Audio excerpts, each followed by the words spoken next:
জানো বন্ধুরা, আমার সঙ্গে যে হয় ব্যবহারগুলো নিয়ে সেগুলো কোনোদিনও কারোর সাথে না হবে। এটাই যে বন্ধুদেরকে আমি এত খুঁজতাম, এত করতাম, তারাই আমার খুঁজে পায়নি।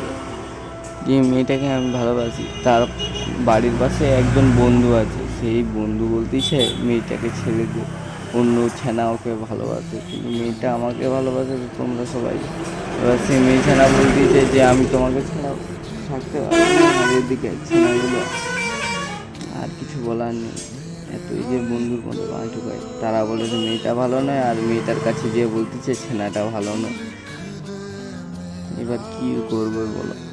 যে বন্ধুর জন্য আমি এত পিছনে ছুটি, যেসব বন্ধুর জন্য মেয়েদেরকে পটিয়ে দিই, তারাই বলতেছে ওকে ছেড়ে দে এবং এই ছেলেটাকে আমরা ফোটাবো। আর কিছু বলার আছে? এই ছেলে আমাকে ভালোবাসে, তাকে কি করে ছাড়বো? এইসব যখন কথাগুলো বন্ধুগুলা বলে, কিছু বলার নেই। ওই জন্য বলতেছি নিজের বন্ধুকে দেখে, কারণ কোন সময় তোমার সাথে ভাগ্যটা বেশি নিজেও জানি না। এই জন্য বলতেছি দেখে রাখো। তো এরকম আমার সাথে কত, এমনকি আমি নিজে নিজের সাথে কথা বলে তাদেরকে বুঝিয়ে দিচ্ছি, আর তারাই বলতেছি ছেড়ে দিচ্ছে না। আর কিছু বলার নেই। এইসব মেয়ে ছেলেদের আমি ভাবছি লাইফে আর কোনো বন্ধু বানাবাই উচিত না। বন্ধু প্রচুর গাদ্দারি করে।